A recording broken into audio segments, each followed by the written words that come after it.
The holiday season is over. 13 days of well-earned rest is over for the GCU women's basketball team.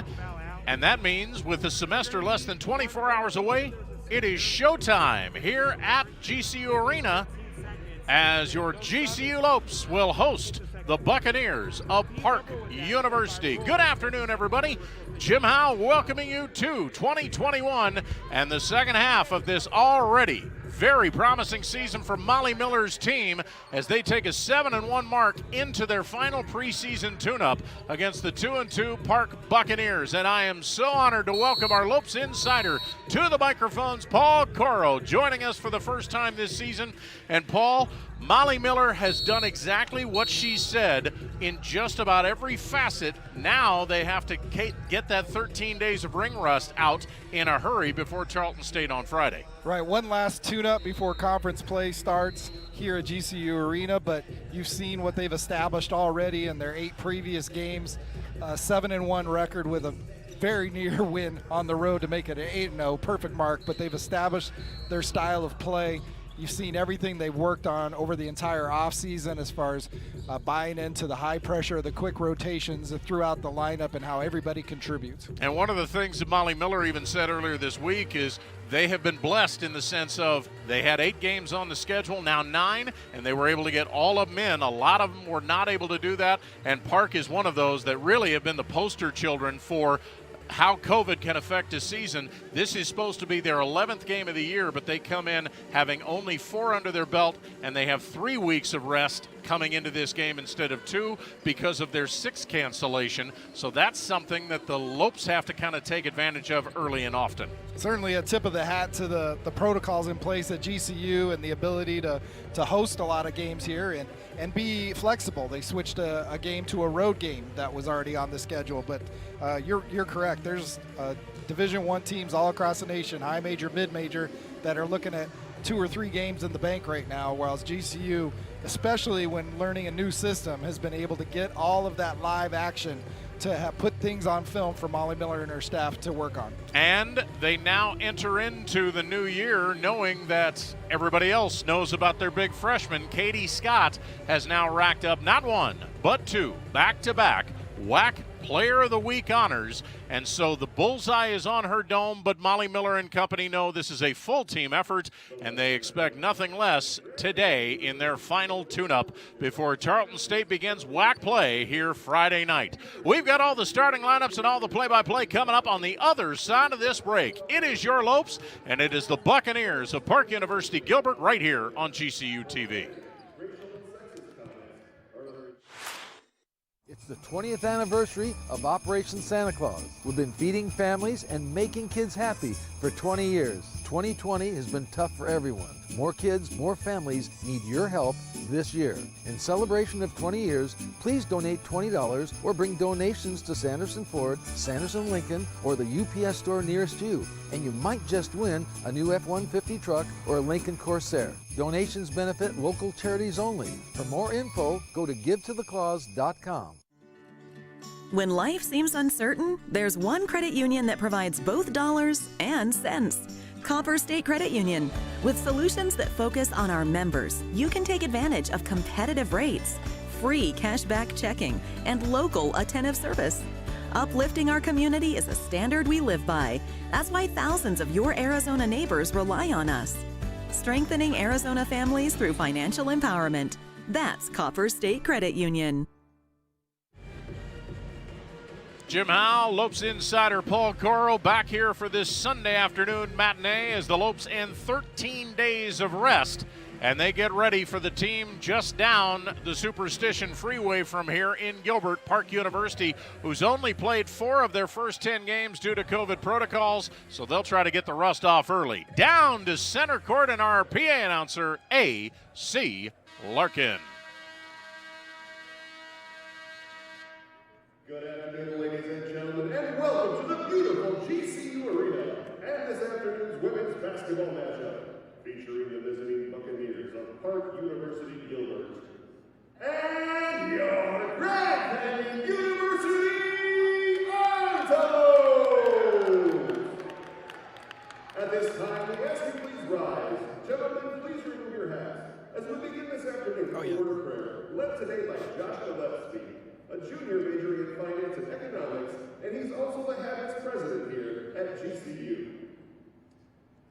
Father, we thank you for this day. We thank you that we can gather here together today, Lord. Father, we pray for the safety of all the students involved in this contest, Lord. We pray that you would give safety to the officials and to the coaches as well. Pray that everything that is done tonight will be for your honor and glory. In Jesus' name, amen. And now let's move to starting lineups for this afternoon's matchup. We begin with the visiting Buccaneers. At guard, a 5'6" junior, number 12, Destiny Mitchell. At forward, a 5'10" senior, number 23, Allison Hathaway. At guard, a 5'8" sophomore, number 25, Daniela Bernal. At forward, a 5'10" senior, number 30, Marlene Salazar. And at center, a 5'10" freshman, number 43, Kayla Avalos. Park University is led by head coach Jeff Moore, assisted by Mike Dominguez, Kara Jackson, and Ethan Richardson Clay.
So you have the starting lineups for both your Lopes and the Park Buccaneers. And Paul, it hasn't really seemed to matter, even though we've talked about in pregame matchups about size on the other team. The Lopes have seemed to be up to the challenge, whether they're facing a bunch of tall people or a bunch of shorter people, and you're kind of middle of the road with this Park team. There's nobody that is taller than 5'11" on this squad. That could very easily open doors for Katie Scott. Yeah, big day for rebounding for the Lopes. It's been one of their focuses in practices during this off time as they came out of the break and worked up to team workouts. So Kennedy Shorts jumping center. It's tipped to the side, and it's controlled by the Park Buccaneers. And immediately the drive double teamed, and just like that, it took a turnover in the first 6 seconds by the Lopes. Of course, right now, they are the leaders in that category in the nation. Lauda Pieta running the point from top of the key and gets it off for Taylor Caldwell. Caldwell has kind of been schizophrenic a little bit with the scoring, but that one has not been Katie Scott, but she misses her first attempt as she gets that sweeping hook but can't get it to fall. They'll take that shot all day. Katie had really deep post position. And you can assume they are going to go fast and furious for number 33 in the paint anytime they can. And right now, just trying to get rid of the ball, but creating another turnover was Allison Hathaway, who was double teamed for forever, couldn't get rid of it and finally threw it off the knee of a teammate, and that's one of those where there wasn't a lot of help coming. The Lopes defense using those lines, the baseline on the first turnover, the sideline on the second for the traps. So 2 offensive plays for the Bucks, 2 turnovers, and the Lopes trying to get on the board, nearly a minute gone by. Kennedy Short swings it for Pieta, again over the top for Scott, double team, puts it up, doesn't go, doesn't get the contact or the foul, and Park comes away after dodging 2 Katie Scott missed bullets. Shaking that rust off a little bit. Just take a little bit more time on those. She's got good shots. Bernal will put up the first shot of the day for Park, and that's off to the right. Here comes Lada Pieta down the left side. Stutter step, drives all the way in, throws it in the side. Who's open? It's Kennedy Shorts throwing it back to Pieta. She's in the corner, open for three. That one's short. Rebound, Nana Jackson. Fresh shot clock out front, Caldwell. Lopes still looking for their first points. They're 0 for 3 so far. Here's Shorts out for Caldwell. Caldwell able to scissor through the defense all the way in for a beautiful lay-in, Taylor Caldwell. Wow, she just split those two defenders, and there was no backside help. There was no opening, but she's made one where there wasn't one. Again, the full court press. That one looked like a travel, no call. Here's Avalos giving it off on the side, and Marlene Salazar's three won't go. And Park struggling to get any kind of offensive flow. Their first 4 offensive times down the floor. Looks like those early turnovers rattle them. They're just putting up a shot when they get one. Shorts to Scott, force it up, won't go, and you can tell the minute it comes into Katie Scott, they are converging in mass, but this time Scott will draw the contact. She'll head to the line. Well, you can see the confidence in Katie Scott that's grown over the first few games. Even though she missed on the first 2 entries, she knows those are quality shots. She went straight up with it, aggressive, no hesitation against the double team. So Scott, who had a healthy dose of free throws converted in that big double-double that she had right before the break against Arizona Christian. She was 7 for 8 from the stripe and starts it off finally getting into the scoring column with the first free throw. This is what makes her so dangerous as a post player. Her ability to convert at the line is really rare at the rate she does. Both free throws good by Scott. And again, the Lopes back into that familiar full court press. They will do it for all 4 quarters to try and wear the team out. Here's Destiny Vigil, who is the leader in scoring and assists, but there's a turnover, and she gave it right into the lap of Caldwell. 3-on-1 the other way. She finds the trailer Shorts, and Kennedy will lay it up and in. 6-0 Lopes. So perfect on both ends by TC. She was just anticipating where the ball handler would go and then was unselfish on the other end. Almost got an inbound steal there, but this time the Bucks able to get it up across as Destiny Vigil trying to kind of calm the masses. The transfer from Trinidad Junior College, and Nana Jackson going for another steal, almost able to force it off the hands of Allison Hadaway. The Bucks will have it with 18 on the shot clock. That's exactly what Molly Miller and staff wanted to see. They focused on playing the gaps in their half-court defense and keeping the same aggression that they have in the full court. Vigil stops the dribble, gives it off to the cutting Hadaway. Her shot won't go. Rebound off the hands. Goes to Caldwell. Lead pass for Jackson. Can't do anything but save it underneath. And Park will get their first turnover forced of the afternoon. Hadaway being hounded by Kennedy Shorts as she drives to the left arc. Can't find any room. That's pretty much been the credo for the first 3 minutes plus. Here's Vigil, way out top, going to fire a long three. That's way off. Goes to the side, corralled by Taylor Caldwell. Here come the Lopes, trying to build on a 6-0 lead. Caldwell, the lob for Scott, a little bit farther out this time, and as she goes up for the shot, she's called for the travel. She actually got it swatted away. That could have very easily been called a held ball. Nevertheless, turnover will send it to the other side. Looked like she might have been anticipating a little bit more physical contact there, and the space caught her off guard. Lead pass for Vigil, going down against Pieta. Behind the back dribble, forces up the shot, doesn't go, and the rebound tipped out of bounds. Last touch by Caldwell, and even on a breakaway, Paul, you saw 2 of the Lopes' 3 guards scrambling for that defensive board. Yeah, that's that hustle that Molly Miller and the staff have instilled, but that was the best shot Parks got yet. How discouraging it is to miss a breakaway layup when they're still got an egg on the board. Vigil looking, waiting, better hurry, and just beats the 5-second call. Gets it in for Jasmine Kelly, who checked in during that stop and play, and she promptly gets greeted with a block shot from Katie Scott and then goes down. It didn't look like elbows connected, but it was close. Taylor Caldwell outside the arc gives it a high post for Katie Scott. They're trying to get Shorts to post inside this time. 16 on the shot clock as they swing it around the horn for Pieta. Pieta with a hand in her face that belongs to Elise Young. Now for Scott. Give it to Jackson with 8 on the shot clock. Waits for a Scott screen. Drives to the free throw line. Pump it up from 15. Get it from 15. Nana Jackson looking comfortable in her first shot. 8-0. That's a quality shot for Nana. She's one of the top shooters on the team, knows how to use a screen from Katie Scott to get to her spot. There's another turnover as Caldwell reels it in the backcourt, comes up 3-on-3, stop, passes up the shot, gives it to Shorts, open look, 9-footer, that's too hard. And the rebound down to the lap of Allison Hadaway. Jeff Ford going to his bench with Elise Young, who was actually their leading scorer a year ago, averaging 23 points a game in their inaugural season, and they're hoping for some scoring punch now. They've gone nearly half a quarter without a point. Hadaway outside the right arc, waiting for a screen, goes away from it. Jackson stays with her, scoops it for Avalos, but her pass on the hook, intended in the corner, knocked away by Pieta.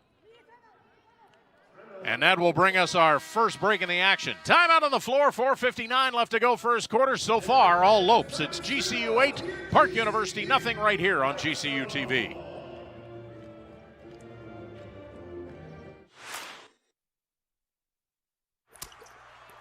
Joel Embiid is unhappy.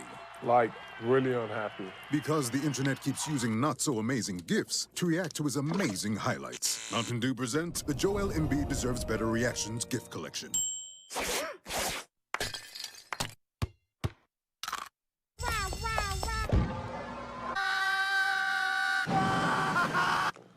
Now I'm so happy.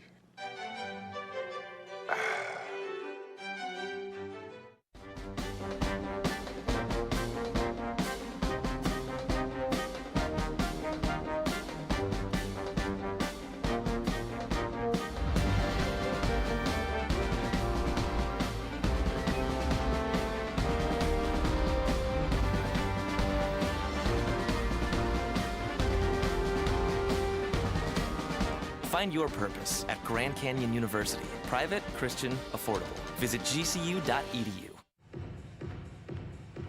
Jim Howe, Paul Coro back here at GCU Arena, and it's time for our three keys to the game, brought to you by Sanderson Ford. The best play on a new Ford is at Sanderson Ford. First of all, here's to more than 21, and 21, when you're talking to Molly Miller about turnovers, Paul, is a low number. Yeah, at this pace today, they might get up into the 30s and set another Division I record. But, especially against this team that's coming off of not as much competition as the Lopes, they have a chance to really unravel them. And we've seen that early already with the way they've double-teamed them, especially on the borders. Buck, the trend is the trend of foul trouble because of this pressure defense. One of the things Molly Miller's been talking about is cheapy fouls, trying to avoid those. And then third and finally, Happy New Year and Happy Fourth. The fourth quarter has pretty much been determined what the Lopes have done, whether it's a close game, whether it's a blowout, and they're trying to have a little more consistency in that fourth quarter today. Shot outside, put up by Jasmine Kelly, not good, but one of the few offensive rebounds fielded by Marlene Salazar, and as soon as she gets to the baseline, she's called for stepping out of bounds. They might not need that decisive fourth quarter today, but we've certainly seen the trend of how this defense wears opponents down for big fourth quarters. Here's Taylor Caldwell, cross-court skip pass for Jackson. Now to Carla Balagay. Nice pass over the top to Ven Lavares. Both of them just checking in during the last stop and play. And Vadas gets an opening layup, 10-0 GCU. Now a breakaway for Young, and coming back to block the shot beautifully from behind, Tiana Brown, and then stepping on the out-of-bounds line with the ball, Elise Young. Right now, nothing going right for the team in maroon. Two breakaway chances thwarted by the Lopes hustle. Tiana Brown getting after it on that one. So here is Nana Jackson off for Balagay at the free throw line. Finds Brown. Good ball movement this time by the Lopes. They find Jackson. She fakes the three, drives around the defender, double team, throws it outside, but nobody there. And suddenly it's a 2-on-none. Vigil out in front. Caldwell going to the hoop. And Vigil will get it to go, and Vigil comes up holding her wrist. It looked like Caldwell went for the slap and might have gotten a piece of it, but no call. Eventually, you give enough breakaways, they're going to convert one of them. But six-minute shutout for the Lopes ain't bad. 10-2, Jackson trying to get him right back into it with a three. And Jackson able to find the range from behind the arc for the first time this afternoon. Here's another lead pass. This time it's Young, and no block shot attempt this time as Young's able to get it to go. So two successive breakaway layups for Park. That certainly gives the staff something to talk about in a game they've otherwise controlled. They're letting them have the easy ones. Out front is Jackson. Good ball movement on the perimeter. Here's Balagay on the sideline. Goes for the cutting Vadas. That's off her hands, and it's retrieved in the corner by Allison Hadaway. Another lead pass for Destiny Vigil. Thinking about it. Does she want the three? No. Instead, she'll pass it up, but the shot in the corner by Jasmine Kelly's off the mark, and a loose ball foul on the rebound is called on Marlene Salazar. That is the second foul of the game on Park. But again, Park had numbers in transition, so the Lopes will be talking about getting back. Might be some of that vacation rest coming off, because that's been one of the things that's just been melded into their mindset to sprint back on defense. You got to assume that Jeff Four is trying to pull any card he can to try and stay in this game, as the team fell behind 10-0 in the first 6 minutes. Here's Caldwell around a screen. Give it off for Tiana Brown. She's got an open look for three. That's too hard. Vadas had to come down to her lap but couldn't retrieve the rebound. Here's Vigil, and as she tries to drive around Nydeja Jackson, Jackson with the bump. That'll be the first personal foul of the afternoon on the home team. Park has had success with this up-tempo and trying to get some opportunities, but that's certainly not a pace they can play all day with GCU. If you want to play that high possession type of game with the Lopes, you probably will not end up having it go well. That is truly a live by the sword, die by the sword proposition. Anna Lowe also checking in now for Park. One of 4 players that's averaging 8 points or better on the Buck squad. And here's the lady who leads them in scoring, Destiny Vigil, averaging 15 a game. She's the only one averaging in double figures. Here is Jasmine Kelly. Stop. Throw it out front for Lowe. Now here's Elise Young. She'll fire a three. She'll get it. Well, again, Young averaged 23 points a game a year ago, the only one averaging in double figures in their inaugural season. She's averaging 8 a game so far, but she has 5 of the 7 points on the board for Park in the early going. Here's Vadas in the corner trying to answer, but the three's an air ball. Rebound down to the lap of Lowe. Lowe off for Vigil down the right side, trying to use the transition to their advantage. Off for Kelly. She'll back up, fire a three. Rims around, won't go. Rebound down to the lap of GCU's Taylor Caldwell. She comes down, stutter step, has it knocked away, and she'll retrieve. Backs it out as we're inside of 2 minutes. Here's Vadas again with the post up, and again with a beautiful shot. Vadas looking like Katie Scott with that muscle move. Yeah, we've known Ven Lavares as a shooter, but we've seen her post up twice early in this game. Here's Avalos, throws it for Kelly at the top of the key, just trying to find an open look as Young drives, gives it off for Lowe, puts it up off the glass, no, gets her own rebound, and it's blocked from behind by Scott. Retrieved underneath, the Bucks will have a third chance this time down the floor. Will Kelly take it? No. Give it to Young, and another three-pointer is good, and Elise Young making her presence known with 8 points in just 2.5 minutes of play off the bench. Park's nerves have definitely been shaken out. Now they're getting a little confidence as they close this gap to 5. This is the closest the Bucks have been in quite a while. Here's Caldwell looking in for Scott, who's being fronted by the 5'9" Jasmine Kelly, and instead Caldwell is tired of waiting. She'll just drive in, put it up herself, and gets the roll. That's the second field goal of the night for Taylor Caldwell. That's the threat of Katie Scott. The defender came off and left Taylor to drive on her own. Now Caldwell on the other end, sneaks away from behind, picks the pocket of Kelly. Here come the Lopes 3-on-2. Vadas will stop, expected contact, and instead has it stripped away by Young. Saved by Tiana Brown. Give it to Caldwell. Calmly fires a three, but that one won't go. Final half minute of this fast-paced first quarter. Nice pass, somehow reeled in by Elise Young, and she's got 10 of the 12 on the board for Park University. Young continues to get behind the GCU defense. Like a receiver going deep, she keeps getting behind the safety. And that was a DeAndre Hopkins catch. Now getting behind everybody is Katie Scott. That's the easiest one she's had all day, and that's her first field goal. And the clock ticking as Vigil tries to inbound, and it'll go off the hands of Jasmine Kelly. But wait a minute, a timeout was called by Jeff Four before the turnover. 30-second timeout to avoid that 5-second call, and they did grant it to him. So now with 4.5 seconds left, the Lopes will still be on defense for this. Well, GCU fans, if you haven't already, time to download the Lope Nation app. Get the best gear to show off your Lopes pride. You can go to lopeshops.gcu.edu to find everything GCU, from the newest apparel to the coolest accessories. And if you use the promo GCUTV20, you can get 20% off just for being a GCU TV viewer. Log on and get your Lopes gear today from the Lope Shop. You're right about that last one for Katie Scott being her easiest. They finally caught her without a double team.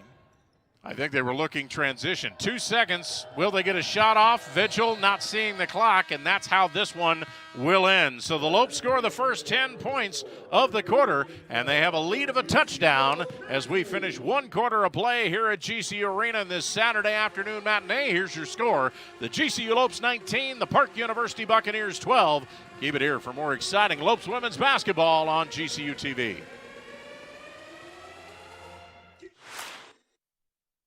Grand Canyon University, a Christian university, is one of the largest and fastest growing universities in the country. GCU offers 270 dynamic academic programs with modern apartment-style living, classrooms, labs, restaurants, and more.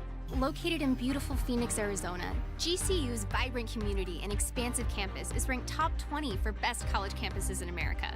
My university integrates the free market system with a welcoming Christian worldview perspective into its academic programs and throughout campus life, so you can put your faith into action and help transform communities. GCU campus students received over $157 million in scholarships in 2020, and many students attend GCU for less than the cost of a state university. Visit gcu.edu/myoffer to see the scholarships you qualify for. Admissible high school seniors can schedule a free visit from anywhere in the country. Find your purpose at Grand Canyon University. Visit gcu.edu/myoffer. Jim Howland's back with you, and so happy to have Lopes insider Paul Coro join us for the first time on the women's basketball side of the broadcast.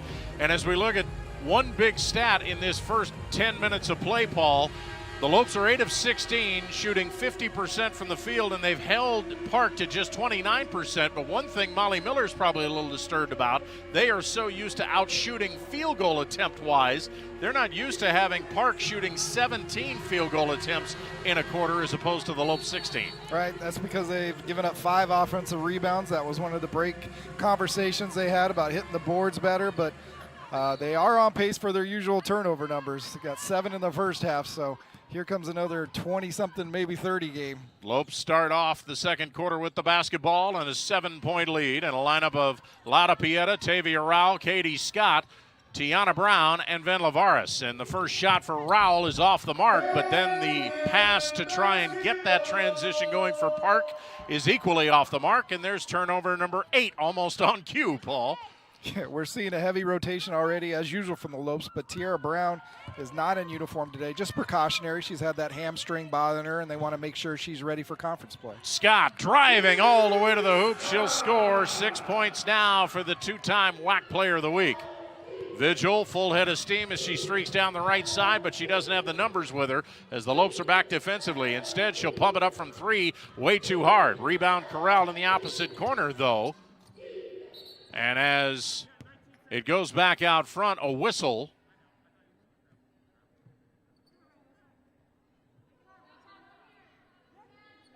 Not sure what that is, but the Buccaneers are going to have the ball as they inbound it right in front of the Lopes bench, and Pieta gets a hand on it to knock the inbounds pass out. Once again, the second quarter opens with a Park offensive rebound. 6 would probably be about enough for Molly Miller to see in a whole game, let alone this early. So here's Destiny Vigil. Vigil hands it off for Hadaway. Out front is Anna Lowe. She'll force up a shot that's off the mark, but Lowe, knowing where it was, reaches in, gets the offensive board, follows and scores, and the Park bench has 12 of the 14 points on the board at the moment. Another second chance bucket. You're right. That's a shooter knowing how they missed it right there. Nice pass inside, and they are making a living of Ven Lavares posting up inside. She's got 3 field goals and 6 points, and there's another turnover. You talked in pregame about the size advantage overall, and that includes at the guard positions where Ven Lavares can post up a couple of the Park players. We've seen it 3 times already. Well, Jeff Four, the second-year head coach and former associate athletic director for 3 years here at GCU, now the second year at Park, substituting at will. In fact, Hallie Jesse was in for all of 30 seconds, and she checks out as he's trying to find the right combination to hang around. Lopes have led by as many as 11, but that lob pass anticipated well. Shorts couldn't get to it. That'll go out of bounds. Last touched He signaled Park. He did signal Park. Certainly can't be, right? Two Park players deflected it. Park's going to get it somehow, some way. And the inbound to Vigil, she has to keep it from going out of bounds for another turnover. Gets it back for Allison Hadaway. Picked up by Scott way out front. Now Pieta comes over to hound her. Stopping the dribble, has to get rid of it. Lob knocked away. Scott got a hand on it. Caldwell with a steal. 2-on-1 to Pieta. Lays it up, lays it in. Rinse and repeat. Taylor Caldwell textbook on both ends. And they made that look so comfortable, like Caldwell was half asleep. She was so methodical in the way she was bringing it down to get the assist. 25-14, 2 minutes gone by. This equals the Lopes' largest lead. Hadaway brings it out front again. Caldwell with a defensive assignment on her. Stop at the free throw line, almost has it knocked away. And again, scrambling to find somebody. That was a double dribble. They didn't see it. Here's a three-pointer put up, not good by Vigil. And the long rebound comes down to Shorts. So here's Pieta. She can dribble with either hand. Off the left side, nice pass for Shorts. Quick move, puts up the shot, won't go, but she's knocked down and fouled. Fouls have not been an issue on either side of the coin so far. That's the first foul of the afternoon on Kayla Avalos, the starting Buck center.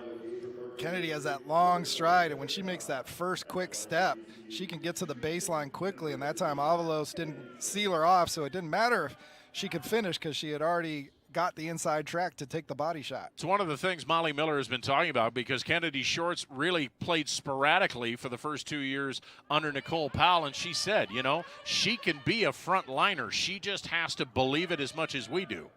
Yeah, you've seen that confidence in her grow. I think early in the season, starting was in the first game was probably about as many minutes as she played in the previous season. Both free throws missed, and then Scott corrals the rebound, but as she knocks it off, she apparently had her foot on the line as she tried to throw it off the leg of Hadaway. So instead, Hadaway inbounds it for Park if she can, does so to Jasmine Kelly. Kelly almost had it knocked away and stolen by Pieta. Hadaway finally crosses the time stripe, comes down the left side, stop, throws it out front. Here's Jenny Todd, who's checked into the lineup. Now off for Elise Young. They give it for Hadaway with 13 on the Park shot clock. Comes around a screen, tried to get it away from Shorts, and instead it's Kennedy knocking it out of bounds herself. Park will get it back, but with only 7 on the shot clock. Once again, that's why Shorts is so valuable, and the things she can do, she switches onto the guard there and is able to be quick enough and long enough to stay in front of her and cause a strip. Long enough is the accurate word there.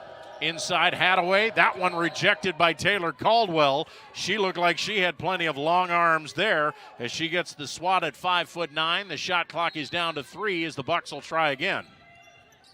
Looking, waiting, throws it out front and overthrows. Now it's a foot race. Pieta's going to win it. Pieta will get it, and now they will stop it and call a 30-second shot clock violation, much to the chagrin of the GCU bench, who saw an easy layup on the other end coming. But you love the hustle from Pierre. They didn't have to go chase it down. So now this three-person refereeing crew of Richard Waters, Felicity Willis, and Michelle Watts conferring to make sure that they get this call right.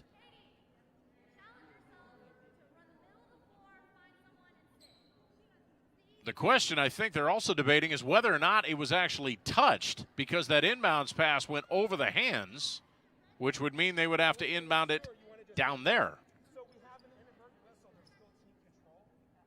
How about what Taylor Caldwell's already done in this game? She's just putting her handprint, fingerprints, footprints all over this thing. Three rebounds, 3 assists, 3 steals, 4 points. She's tired of Katie Scott always getting player of the game. A block shot. That's not usually TC's thing, but throw that in there now.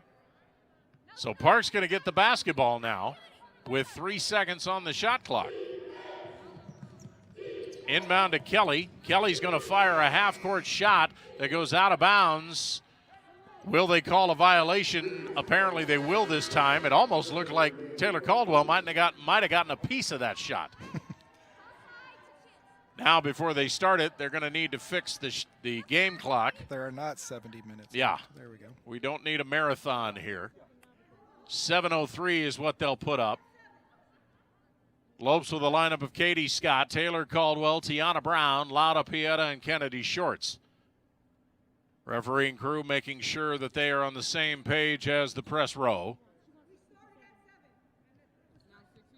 You'll notice a little bit extra quieter here because this is one of those games that was scheduled late, and so the GCU Pep Band not in attendance this afternoon, but they'll be back in force for the WAC opener Friday night at 6 p.m. here against Tarleton State. Caldwell, lob in for Scott. There's the double team again. Has to dribble away from it, throws it out front. Here's Pieta. Drive, the little teardrop, bounds in, and that's the shot Pieta's been working on all summer, and it's been dropping more and more steadily as the games go on. And they're going to need more of that. The more teams do that double teaming on Katie Scott in the post, the guards are going to have to step up when she kicks it out and take those open shots, not just settling for the three-pointer, but stepping in for a good 14-footer. Well, all of that exchanging on the baseline wound up being a 5-second call as the Bucks unable to get it in. So the Lopes now with a 27-14 lead and the ball in the front court. Quick shot by Scott. That's off the mark and off the back of the iron. Rebound belongs to Parks' Marlene Salazar. 3.5 minutes gone by here in this second quarter, and the Lopes extending what was a 7-point lead at the end of the first quarter. Another steal out front. This is Pieta. She'll go coast to coast. She'll scoop it up and in. Loud of Pieta. Couldn't find anybody, so said, I'll take it, or I'll take it myself. Yeah, that's that lefty's dream when they play on the wrong side. She just darted past her, but the great hands, and here's another one. Another steal. Here she comes. There she goes. LP to the hoop for 2. 4 field goals all in this first 4 minutes of the second quarter for Pieta, and Jeff Ford wants to talk about it. 5:58 left to go here in the first half. We will keep it here as the Lopes have suddenly turned a 7-point lead into a 17-point lead, and all of it with that transition defense. That looked like a DB there on a pick 6. Pierre just reading the pass that was coming across the midcourt, and that's the kind of turnovers the pressure creates in one spot, just somebody trying to get rid of it, and Pierre knowing the panic and where it'll go. Well, and with so many offenses and so many teams, usually it's, okay, who's going to get theirs offensively with points and rebounds, but with this team, it's who's going to get the steals, who's going to force the turnovers, who's going to make the transition work the best, and it truly is a team concept. That's absolutely true. That's back-to-back steals for Pierre, and she's coming off 2 games where she had 6 steals apiece in both those games, so she's just trying to catch up to what she's done lately. 6 steals is an unbelievable number. It's not a standard. Already 6 of the 7 steals by the Lopes. They have forced 13 turnovers, but you also kind of figured too, Paul, that Molly Miller in the huddle is going to be saying congratulations on the 13 turnovers, but then she's going to look at the other side of the stat sheet and say you've given up 5 yourself. You got to cut that down. Yeah, but overall, they took the challenge. The gap closed to 5 at one point. They had their early mistakes in this one, but now they're on a 10-0 run with those turnovers creating easy shots. Park so far has only scored 2 points in this quarter, and Elise Young, who scored 10 of the 12 points for the Bucks in that first 10 minutes, has not even gotten a shot attempt, even though she is in the lineup. Bucks will have it as the Lopes get ready to press full court. 17-point Lopes lead as they scored the first 10 points of the ball game.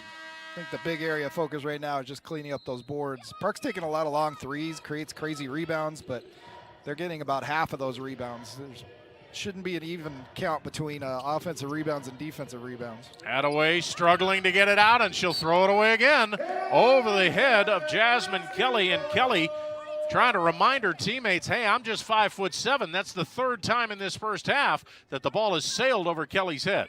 You mentioned it earlier about, it's not as buoyant as usual in here, so it's a credit to the team to have this kind of energy defensively. It's manufactured from within. Here's Shorts, lob inside. There's quick catch and shoot by Scott, and she wasn't about to wait for the double team that time. Well, perfect Katie Scott catch, kept it up high.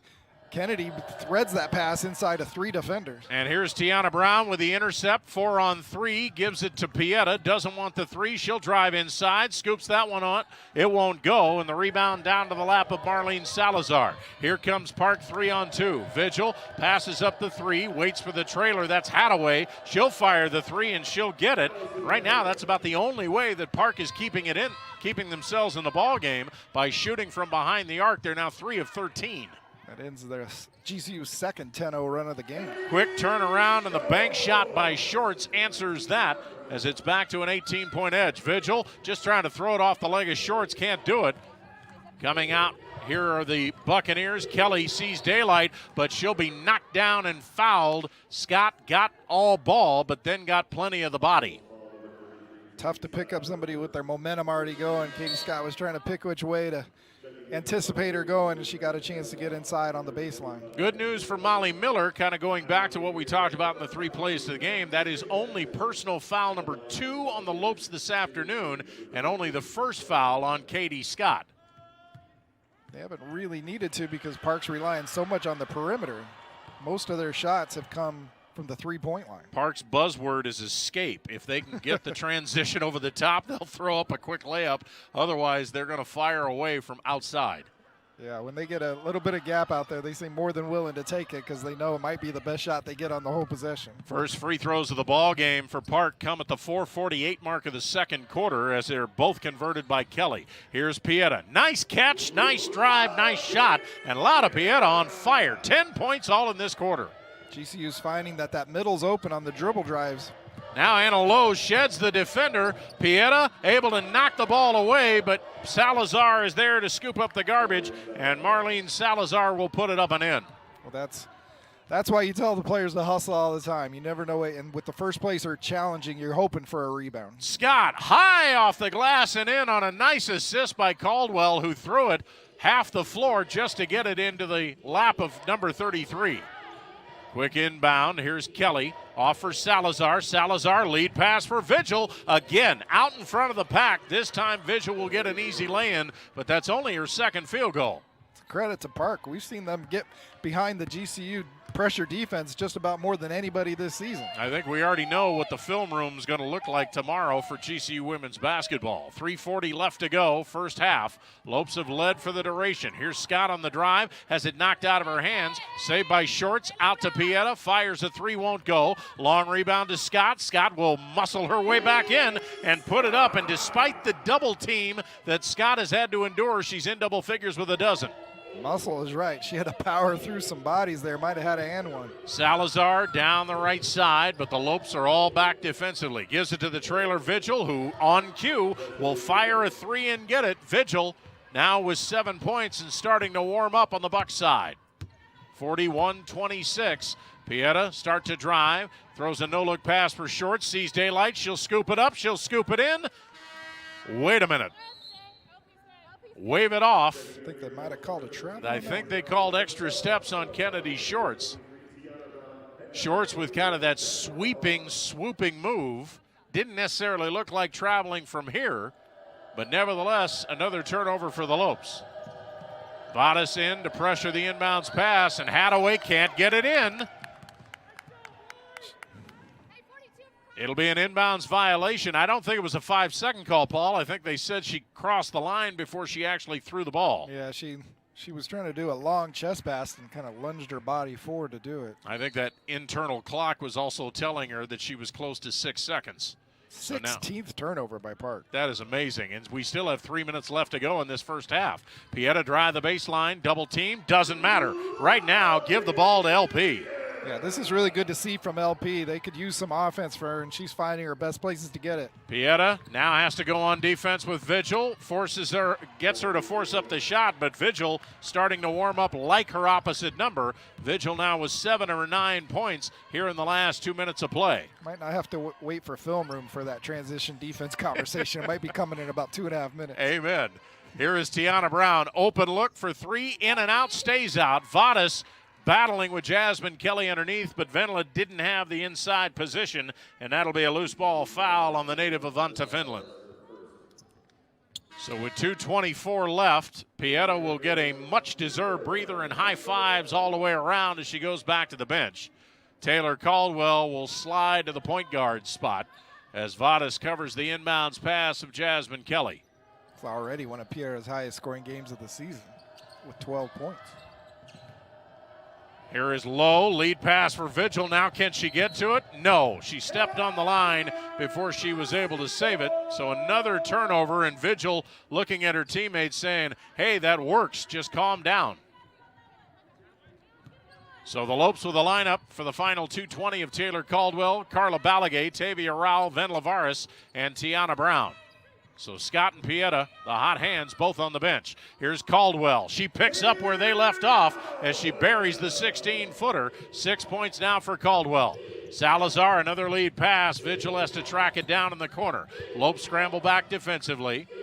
Salazar swing it around for Lowe. Lowe with a hand in her face, forces up the three, won't go. And the back slap by Vadas gets it out front for Brown. What a play. Tiana will drive in, puts up the shot, but they'll say the foul happened before the shot as Lowe turned around, and Anna Lowe will be called for the personal foul.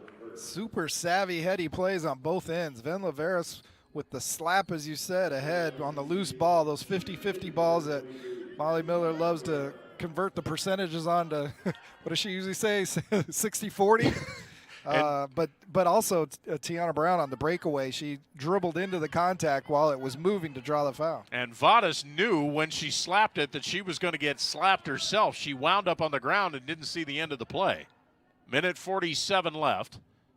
Brown can't convert, and that is a concern as the Lopes 2 out of 6 from the free throw line, but they're going to call a lane violation on the Bucks, so Brown will have a chance to make up for the second one. Never happened. Okay, maybe it did. Now it did. Still 2 out of 6, and the Bucks with the ball and a 17-point deficit to work on. Here's Kelly. Long pass, and Caldwell able to knock it out of bounds. Caldwell thinking that was a turnover, but she didn't think that ball had nearly as much steam on it as it did. Quick inbound. Salazar doesn't have any room. Give it to Vigil. She doesn't have any room either, but it doesn't matter as she buries her second tray of this second quarter. 45-31, and Park again trying to do a little late quarter rally. Rowell answering. The three-pointer won't go. Balagay, nice tap to herself, gets the rebound, gives it to the cutting Rowell, and Tavia scores. Well, lots of good things on that play. Vera started it with a nice kick-out pass to set up the good-looking Rowell shot, but it just missed. But Balagay's hustle and savvy to kick it off creates the easy bucket. Inching her way out of backcourt and driving is Daniela Bernal, who's back in there. Puts up the shot, off balance, won't go. Vadas with another rebound as we're inside of a minute. Lopes trying to finish with a flurry. Here's Caldwell running the point. Off to Vadas. Straight away for three, too hard. Rebound tapped by both Lopes, but away from each other and out of bounds as Balagay and Rowell didn't realize they were standing next to each other. 45.4 seconds remaining. Hope you will stick around for our halftime show as we will have a little bit of a retrospective on the life of one of our famous GCU coaches and one of the most famous players in NBA history and in Phoenix basketball history. Here is Bernal trying to shake Brown, and Brown instead will pick her pocket, and Tiana will get an uncontested layup. That is straight out of All That Summer Work. Hand extended, poked it loose one time. She got a little nervous, got another stab at it. Great anticipation by Brown. Vigil streaking out of backcourt, give it to Lowe with the shot clock off. She'll bury the three-pointer. And again, that's the only way right now that Park is staying in the game. A dozen seconds to go. Lopes can go for the final shot of the half if they want to. Caldwell with 7 seconds, waits for a Balagay screen. Now 5, now 4. Taylor will drive. Again, scissors through the defense, force up the shot, it won't go. And that's the way the first 20 minutes of basketball will end here in this Sunday afternoon matinee. The Lopes with a 7-point lead after 1 and a 15-point lead after 2. Hope you'll stick around for our halftime show, which comes up after this. It is halftime here at GCU Arena in the heart of the Valley of the Sun, Phoenix, Arizona. Here's your score. Your GCU Lopes 49 and the Buccaneers of Park University Gilbert 34. Stick around for more right here on GCU TV.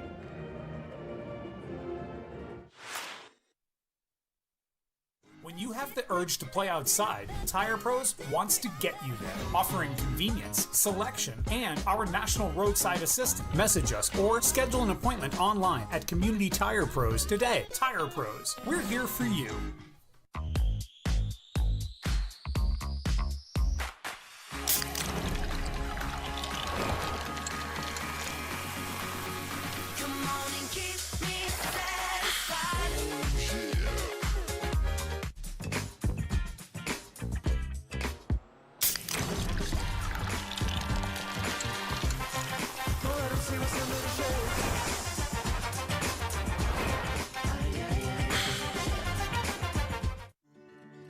When life seems uncertain, there's one credit union that provides both dollars and cents. Copper State Credit Union. With solutions that focus on our members, you can take advantage of competitive rates, free cashback checking, and local attentive service. Uplifting our community is a standard we live by. That's why thousands of your Arizona neighbors rely on us. Strengthening Arizona families through financial empowerment. That's Copper State Credit Union. From reimagining the way you work to reassessing what you need, you've changed the way you do business. And now, so have we. With no annual contracts and flexible internet and voice solutions, you'll have what you need to get back to business. Rethink, reconnect, reimagine. Switch to Cox Business today. While you explore our country, let Community Tire Pros be part of your journey. We're here to give everyone something to look forward to. Message us or schedule an appointment online at Community Tire Pros today. Tire Pros, we're here for you. Well, GCU fans, if you haven't already, it's time to download the Lope Nation app. Watch GCU home sporting events directly from your app. Receive personalized news and score updates for your favorite Lopes teams. You can follow the Lopes closer than ever before with scores, schedules, stories, and more, and even more perks. That'll be coming soon. Search GCU Athletics in your phone's app store or download the GCU Athletics app now at gculopes.com/app. Halftime here and a very quick first half. Paul Coro and I were just talking about the fact that 20 minutes of basketball basically elapsed in 44 minutes. That's what happens when you only have 8 free throws between the two teams and you've got a total of 83 points on the board. Nobody wants to watch free throws, so this is much better, right?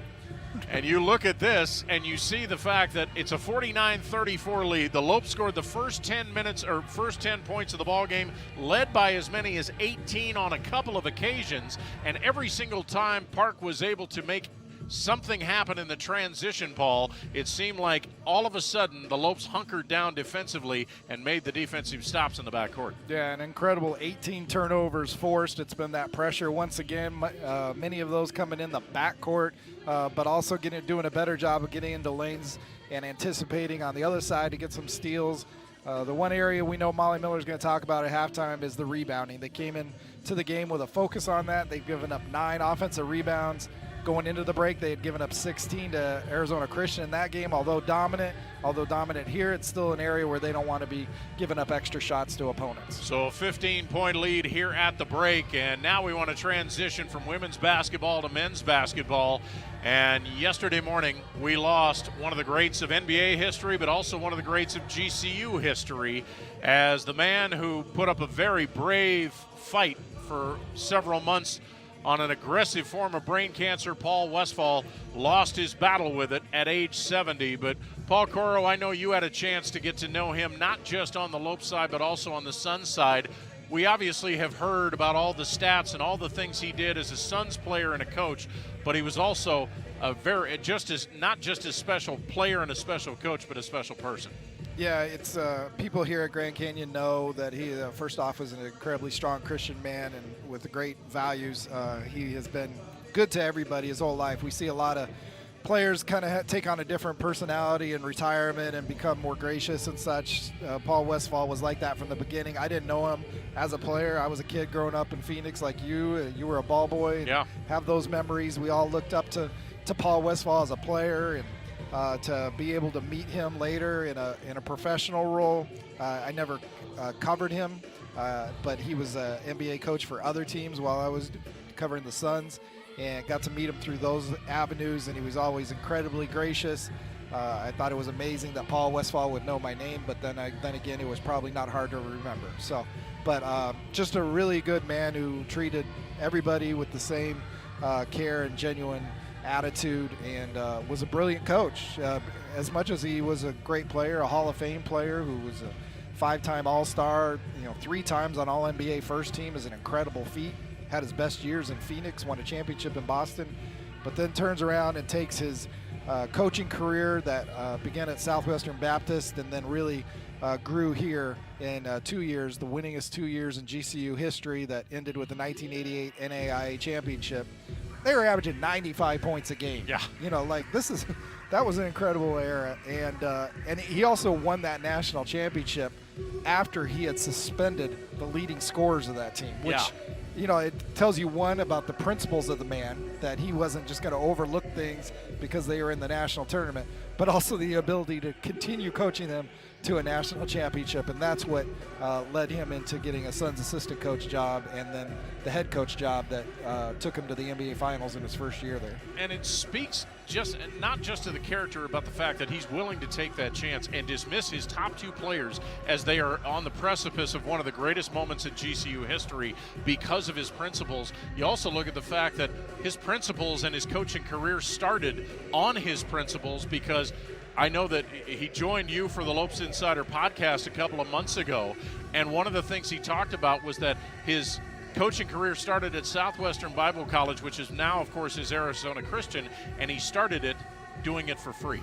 Yeah. He even, at one point, after he left the Suns, he volunteered to coach on Chaparral High School's team because his son was playing on the team. And Coach Kearney was the Firebirds coach at the time, and he asked him to do it. And Westfall's one condition was that he didn't make any playing time decisions. He just wanted to be able to coach his son. But those guys have that incredible memory of playing high school ball for an NBA Hall of Famer, which is incredible. But he was the same guy all the way. He did that podcast. He talked to Michael Potter for that one. It might be. Michael and I were talking the other day. It might be the last interview he did. Yeah. He didn't let on that anything was going on with him health-wise. It was right not long before the diagnosis, and he was just gracious enough, as he always was. Anytime you made a request with him, he not only did it, but he did it with thoughtfulness. And he was just a joy to talk to, and a great man who, as Michael Ledbetter said when I interviewed him one time, the GCU employee who played on that championship team, nobody has a negative word to say about Paul Westphal. And he's never forgotten the places he's been, because he was always part of Phoenix Suns lore and was an integral part when he came back, and when he retired from coaching, he was still a fixture here at GCU Lopes games whenever he could. Yeah, when we dedicated the Jerry Colangelo Museum, he was part of the body on the panel that night to talk about Colangelo and the memories, and of course he was a dignitary regardless, and he would come to games and sit courtside. I took a picture of him one time at a game, because it was a whiteout game, and probably a New Mexico State game if it was a whiteout, and he put on the t-shirt. He was a Havoc. Here's a 68-year-old man throwing on a white t-shirt to be like the Havocs, and that's just the kind of, and one of the most touching things over the last few months since he was diagnosed with brain cancer over the summer has been to see his Facebook page that his wife Cindy operates, and the people who have come through to visit him in the past 6 months have been amazing. It was players teammates of his that all the old timers like us would remember, Alvin Adams, Gar Hurd, and those folks, and then the players that played for him, Charles Barkley, Dan Marley, Kevin Johnson, Mark West. Those guys all came through. Kevin McHale visited him. Gary Bender, another great guy. And all those people came through. Even James Caviezel, the actor who played Jesus Christ, came to see him. And he fought so hard. He went through 15 rounds of radiation, and it looked like there was maybe some progress being made, but then it took hold again. It was one of the most unfair forms of brain cancer, and the Mayo Clinic considers it one of the most uncurable ones, and they had just started an alternative round, and then right on New Year's Eve they decided to go into hospice care with him. But he got to have his 70th birthday at the end of November, and he got to have another Christmas and New Year's with his family, his 2 children and 4 grandchildren. One of the things that his wife Cindy, as Paul mentioned, wrote on the Facebook post when Kevin Johnson came back to him, one of the things that really stuck with me was the fact that Kevin Johnson told him that other than his grandfather. He learned more from Paul Westphal just in the time that they were together as player and coach than anybody else on the planet. When you think about the fact that KJ had done so many things as a player, and then he winds up mayor of Sacramento and has done so many great things, that is truly a testament to a man who was a strong Christian faith, strong principles as a coach and as a player, and of course as a person. And he will truly be missed. Rest in peace, Paul Westphal, and we will be back.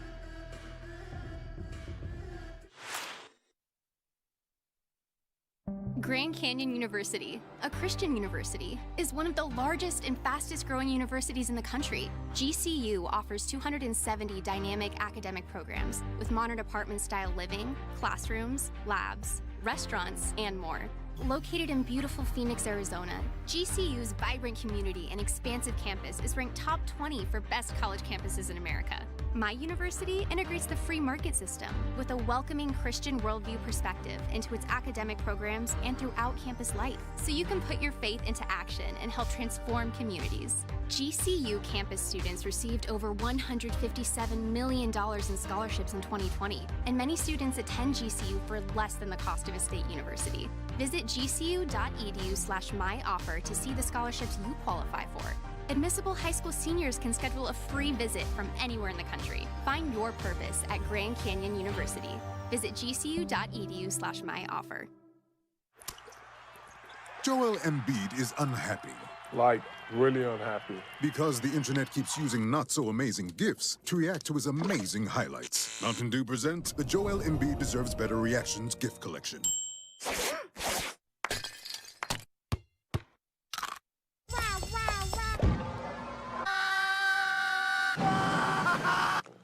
Now I'm so happy.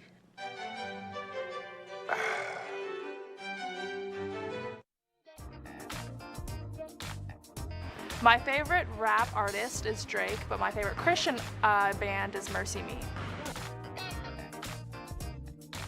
I like volleyball a lot. It's probably my favorite other sport. My favorite TV show would be The Office or Criminal Minds. Okay, my most used emoji is probably the laughing face, and I really like the one where he looks kind of sad, but it's a cute one. Food I could eat every day is Chinese food. My favorite shot in horse would probably be an eyes closed shot or a one-handed shot. My favorite player right now would probably be Elena Deladon, but I also really like Sabrina Ionescu from Oregon. I would say a three-pointer, but an ankle breaker by a post is just really extra embarrassing, so if I could do that, that'd probably be the best.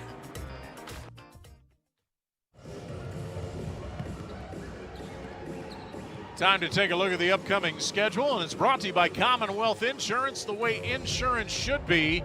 And just like it has been throughout the fall, we've got a few things moving around. The WAC schedule begins for the women's team and the men's team. They will both take on one of the newcomers from Tarleton State. The men on the road next Friday and Saturday in Stephenville, Texas. The women right here for a 6 p.m. tilt both Friday and Saturday.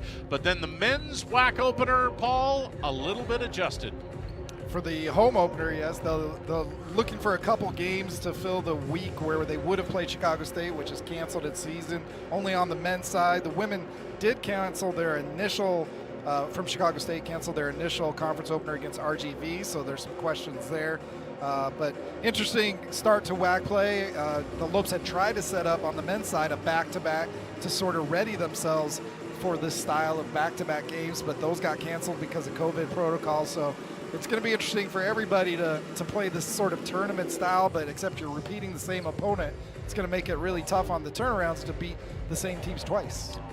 So therefore, the WAC home opener for your men's basketball team is not going to happen until the 29th and 30th of the month, and that's a huge one. That's New Mexico State. But that is a look at your upcoming schedule, again brought to you by Commonwealth Insurance, the way insurance should be. Final few seconds before we get ready for the second half, and we're going to keep it here. The Lopes leading 49-31. And again, let's throw up those quick halftime stats brought to you by Copper State Credit Union, the way it should be, including right here at GCU. 49-34 is the halftime score, and the Lopes shooting 57% from the field. but they've only got 7 more shot attempts. That's not something they're used to. They're used to having at least 20 more shot attempts than their opponents. So Park, as Paul has mentioned a couple of times, using those 9 offensive rebounds to their advantage. And Park's going to start off the second half with the basketball. We're underway. Lopes have led the whole way. They've led by as many as 18. Destiny Vigil, who gave them a spark in the second quarter offensively, 10 of her 12 points coming in that second stanza. Here's Marlene Salazar in the paint, in the corner for Allison Hadaway as they try to work the half-court set. They lob inside for Salazar, working on Caldwell in the switch, gives it to Kelly, but Kelly couldn't stop her momentum. She falls down, loses the ball. Here's another turnover. Turnover number 19. Scott, bullet pass for Short. She wasn't expecting it, but the Lopes will get a gift as that's tapped out of bounds by the Bucks. Yeah, you're right. Kennedy was not expecting that. Katie was seeing it before she even caught the pass, but Katie also had a lane to the basket. Might have been the easier route. So Scott will inbound to Pieta, and the Bucks, as they've done pretty much the entire ball game, trying to double team Katie Scott anytime it even looks like she's going to get the ball. And right now the Lopes can't get past that prevent defense. Shot clock at 6. Here's Scott way out front. Doesn't see the clock. Instead gets it to Shorts. Shorts will scoop it up. That one won't go. Hadaway with the rebound. So both teams coming up empty on their initial offensive set of the third quarter. Here is Bernal driving. Make that Jasmine Kelly. And Scott with the quick hands knocks it out of bounds. So the Bucks will have it with 22 on the shot clock. Katie Scott with those guard skills. She strips them just like you would see Taylor Caldwell or Laura Piera do. You don't see many 6'2" players that bend down that quickly. Here is Salazar. They get it for Hadaway, who was open for just a split second before she sees the long arms of Kennedy Shorts in her face. Back out front for Daniela Bernal. We would love to get Bernal working. She has not been able to find the range, has no points so far. Vigil has found the range and picking up where she left off from that first half. That's her third 3. She's got 15 points to lead the way and leads all scorers. That's the one thing that's prevented this from being a rout. There is Shorts on a beauty of a pass to Scott, and the soft hands by the pride of Carl Junction, Missouri, wind up with 14 points now for Scott. Another lead pass. Hadaway has it knocked out of her hands, gets it back, follows, won't go. Good defense by Nana Jackson. Here comes Caldwell 3-on-3. Spins away from one defender. Gives it to Shorts. Now for Pieta. Drive the baseline, throw it out front. Straight away, Scott fakes the 3. Give it to Shorts, moving the lane. That's swatted out of her hands. Good quick hands this time by the road team. And Bernal comes away with a Park steal and now has to call a 30-second timeout because she wasn't going to get rid of it before she forced another turnover. So back and forth they go, but this first 2 minutes and 3 seconds of this quarter, a little bit ragged. A lot of unselfishness you see on the GCU offense, trying to rotate that ball around, which is always a good thing, but one extra rotation every time has created some problems. That might prompt 4 words coming out of Molly Miller's mouth. Don't get so cute. So the Lopes will now, after this game, get ready for their WAC openers, as we mentioned. 6 p.m. tip-offs this Friday and Saturday right here from GCU Arena. Again, still limited seating due to COVID-19, but you can catch Friday night's game right here starting at 5:55 on GCU TV, and then the A-team will take over on Saturday night. That is Barry Butel, Scott Williams, and Kate Longworth. They'll move over to Fox 10 Extra for the broadcast, starting at 6:30 with the pregame, or 5:30 with the pregame show, and 6 p.m. tip-off again that Saturday night right here at GCU Arena. We mentioned earlier, the one thing Park has keeping it in the game, it's made 7 3-pointers. It's been on 18 attempts, but it's enough of a conversion rate on threes to be a high percentage shot. Now on the other end, GCU's 1 of 10 from 3-point range. They've been so much more effective when they take it inside the arc on this defense. They're getting high percentage shots, 23 of 32 on the inside the arc. Well, and how dedicated are the Bucks to the 3-point shot? They're 7 of 18 from 3. They're 7 of 18 from 2-point range as well. Might as well take the 3 with those numbers. When you got it, shoot it. And most of those 7 2-point shots are layups. Right, on the breakaways, they've had 10 fast break points in this game. There's an inbound that's almost thrown away, saved by Jasmine Kelly. Now she's triple teamed, gets it for Hadaway. Now the Bucks have numbers if they want to use it. Vigil wants to use it, but the three-pointer won't go. She tracks down the long rebound, takes it away from Katie Scott. Salazar, a long three from about 3 steps behind the arc, and that one won't go. Pieta brings it down, hook pass inside for Shorts, double team, triple teamed, and as she wrestles it away from 2 different defenders, she's held and fouled. That's the first foul of the night on Destiny Vigil. We might actually see more free throws this half than we barely saw any in the first half. Possibly, These yeah. Foul numbers might creep up this time. A total of 8 free throw attempts in that first 20 minutes. Beautiful pass, but this time Scott can't convert. But a late whistle and a pushing foul is going to send Scott to the free throw line. No, they're going to say it happened on the loose ball. So Jasmine Kelly, the guilty party, and the Lopes will have it. Now, wait a minute. They're going to say loose ball foul on Katie Scott. On the offensive rebound, they're giving that to. But another great post position from Katie Scott. That time just couldn't, one of the few times she couldn't convert. Right, you expect her to make everything. She's 6 of 11, and it's like, oh gosh, she could have more. And there's a traveling violation, so they lose the ball and they get it right back. Shorts and Pieta combining to force the TO. Once again, Park can't even get it to half court. That's turnover number 20. That's 56 opponent turnovers in about 6.5 quarters of play that GCU's created. Exactly. Now Felicity Willis, seeing that the shot clock didn't reset. In fact, Jeff Four was upset on that turnover. The Park head coach had his mask down around his chin because he wanted to make sure that the official who was making the call across the way, Michelle Watts, heard everything, a single thing he said. This is a critical quarter for Park because we know what's coming in the fourth quarter. Yep. 14-point edge. Park has not been any closer than 5 since the mid-moments of the first quarter. Scott holding the ball out front, wants to get rid of it. Hands off to Jackson. Jackson for Piera. Splits the defense. The teardrop rolls off. Scott, perfect position, follows and scores. 16 points for Scott. Once again, keeping the ball up high, never lets Park get a hand on her or the ball. Nobody on the Park roster taller than 5'11", and Scott, knocked down, is slow to get up, and now is limping noticeably on that left foot. Didn't even make it out of backcourt, but the Lopes taking care of business with the steal, gets it off for Jackson. She'll put it up and in, and that will give the referees a chance to whistle an injury timeout, and that is certainly going to bring even more of a hush to this already somewhat quiet GCU arena, as Scott really favoring that left knee.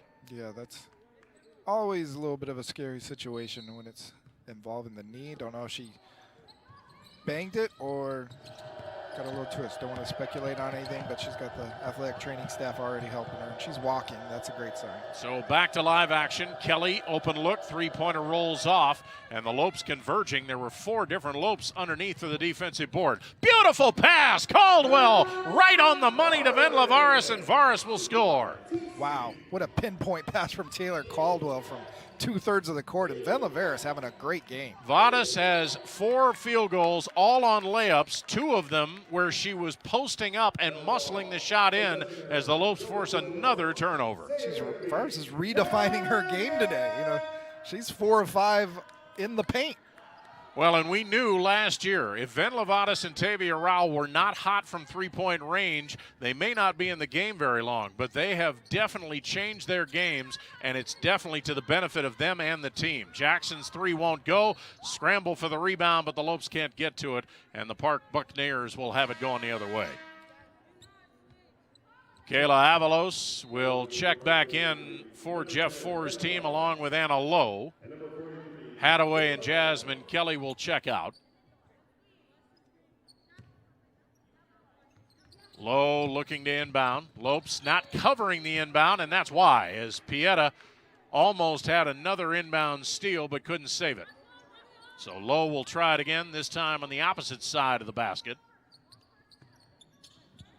And 5:54 left to go in the third. Lowe hurrying, gets it to Vigil, and Vigil sheds 2 defenders. Now it's a foot race. Vigil and Balagay. She'll put up the shot. It won't go. Wanted the contact, didn't get it as she goes down to the floor. Lopes come the other way without numbers. Jackson scissors through the defense, has it blocked, but there's Balagay. Right place, right time, follows and scores. Another great play at both ends from a Lopes player. Balagay's hustle made the fast break miss. And then she gets down 90 feet the other way to follow. And you can see Destiny Vigil starting to get a little frustrated as she says something to Marlene Salazar after throwing that one off of Salazar's hands. And Marlene, as she goes back, saying, hey, calm down, Destiny, we're okay. But it is a 22-point lead now for the home team. That's the Lopes' largest. And for the third time this game, GCU's on a 10-0 run. Pieta and Balagay, the 2 natives of Barcelona, playing catch out front. Here's a kick to Jackson. Open look, 3-pointer, just a little bit short. Rebound down to the lap of the Bucks, Marlene Salazar. Salazar will bring it out of backcourt, wants somebody to get it. That's Elise Young, who gave them a spark with 10 points in the first quarter and has not scored since. Vigil for Young. Young covered by Vadas. She'll back up, fire another 3. That's off the mark. Long rebound down to the lap of the Lopes, Lauda Pieta. She wants to run, doesn't have numbers. Now stop in the paint. Lob for Balagay. Vadas sprung free, but they didn't see her underneath. Pieta now gives it to Vadas, top of the key. Lob low for Balagay. Triple team. Has to get rid of the ball, but Avalos able to track down the loose ball before it gets to Jackson. Here's Vigil out of backcourt. Hook pass for Lowe. Lowe driving on Vadas. Spins, now double team. Gets it low block, but it's knocked away, and Jackson overplaying the pass, makes the steal, and now she's tied up in the backcourt. Wow, what a beautiful play by Nana Jackson to not make contact, but get around, take the ball, and get control for a moment. Timeout on the floor, 4:25 left to go in quarter number 3, and the Lopes are rolling again. It's GCU 59, Park University 37, right here on GCU TV.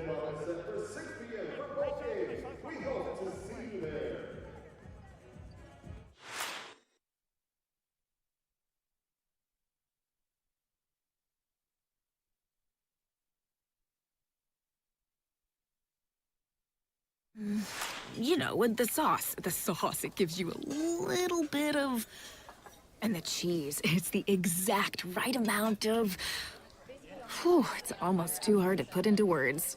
Good thing there's the honey barbecue chicken strip sandwich at Whataburger. We made USAA insurance for members like Kate, a former Army medic made of the flexibility to handle whatever Monday has in store and tackle 4 things at once. So when her car got hit, she didn't worry. She simply filed a claim on her USAA app and said, I've got this. USAA insurance is made the way Kate needs it. Easy. She can even pick her payment plan, so it's easy on her budget and her life. USAA. What you're made of, we're made for. Are you looking for the right place to help advance your education? GCU has all the right tools and programs to help you find your purpose. For more information on what Grand Canyon University has to offer or to enroll, visit gcu.edu. Find your purpose and a perfect time to do it, as the spring semester is less than 24 hours away here on the GCU campus. Virtual the first week, and in-class instruction begins a week from tomorrow. We are bracing ourselves for that overwhelming fourth quarter. GCU might not be waiting. It might be here right now. They've held Park scoreless for more than 4 minutes on a 10-0 run and starting to blow this game open with the 22-point lead. Well, and of course, in case you just joined us, a little bit of concern as Katie Scott not on the floor and not on the bench. She has been taken to the locker room after suffering some sort of left knee injury. We're not quite sure, and as Paul said, we don't want to speculate. But right now, Katie Scott not in the mix. Here's Avalos off for Young. Open look for 3. She's been deadly from that, but can't get it to go there. Salazar with the offensive board, gives it to Lowe. Fires a 3 on the other side. That one won't go. Kelly had the ball right in her lap, or make that Elise Young, and it goes off her hands out of bounds. Another turnover, and now they're already at 24 miscues. The offensive rebounds and the turnover numbers climbing simultaneously. Pieta to the free throw line. Stop. Here's Tiana Brown, who checked in during that last stop and play. Nana Jackson has Vadas come out to get the ball. Give it to Pieta with 10 on the shot clock. Pieta backs away, now drives on Vigil. Draw the defense, give it to Vadas. Open look for three, a little bit short. Balagay tried to keep it alive, but didn't have the inside position. That'll be a loose ball foul on the Lopes backup center, Carla Balagay. Vadas might be having her best game of the season on a day where she can't hit a three.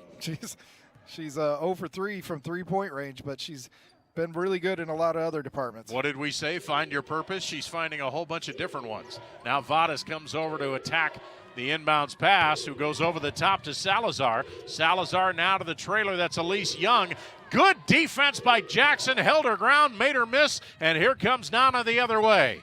Jackson down the right side. Stop, cross court. Pieta alone for three, misses everything, and Brown can't retrieve it from going out of bounds. It'll be Park basketball. The only thing that would have made that perfect was if Pieta had knocked that down, because it was a great pass by Nana after the splendid defensive play at the other end. She was in a 2-on-1 situation. She took each dribbler individually out of it. Here's Young, triple team, gets rid of it to Lowe. Now Young, as they have Vigil in the front court, maybe trying to calm her down a little bit. And this time the Lopes defense breaks down. Kayla Avalos will get the easiest layup she'll have all day. I don't think we've seen that all day from the Lopes. Just got mixed up there and left somebody all alone. Here's Jackson outside the right arc. They've had great perimeter passing, the Lopes have so far today. Vadas with daylight to the hoop for two. Venla Vadas, and nobody saw her coming. Pound the paint, Venla. 10 points off the bench, and here's Vadas with the steal at midcourt. And a lot of contact, but they let it go as Park gets it back. Salazar now trying to dribble away from trouble, gets it to Vigil. Vigil drive, nice pass to the cutting Young, and Elise Young will score. That's good passing from Park. They just broke it down there. One of the rare times they got through it all for an easy layup. Lopes had about 3 different opportunities to get the steal, just couldn't hang on to it. Here's Balagay splitting the defense. Score it, count it, foul, send her to the free throw line. Well, 2 great signs right there. One, Balagay using her opportunity for some extended post time to get the three-point play. That's her bread and basket play, going to the left. But as she's doing that, I see Katie Scott out jogging in the tunnel. So good signs on both. So Scott just trying to work it out. And as you said, Paul, it may have just been lucky enough, at least as far as the Lopes are concerned, that she may have just bumped kneecaps. But we will see as we near the 2-minute mark, and the Lopes have equaled their largest lead at 22. Avalos doesn't want the shot. Give it to Young, who does, but the three-pointer's off the mark.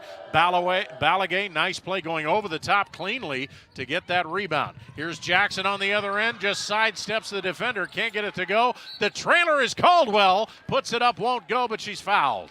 She didn't finish, but what a up and under move by Nana to get to the rim past the defender in transition. And Taylor Caldwell just doing it all today. There's not one category she's dominating, except I guess you could say steals. She just about always does that. That's just become the norm. But she's just a stat stuffer, as Molly Miller sometimes says about Tiara Brown. Taylor Caldwell's done that with just 6 points, 6 rebounds, 6 assists, 5 steals. First free throw not good. We may have found one small blemish on the ledger of the Bakersfield native Taylor Caldwell. Caldwell misses them both, and the Lopes, after making their first 2, have missed their last 6 free throws dating back to the first quarter. And another defensive breakdown. They were thinking Vigil was going to drive.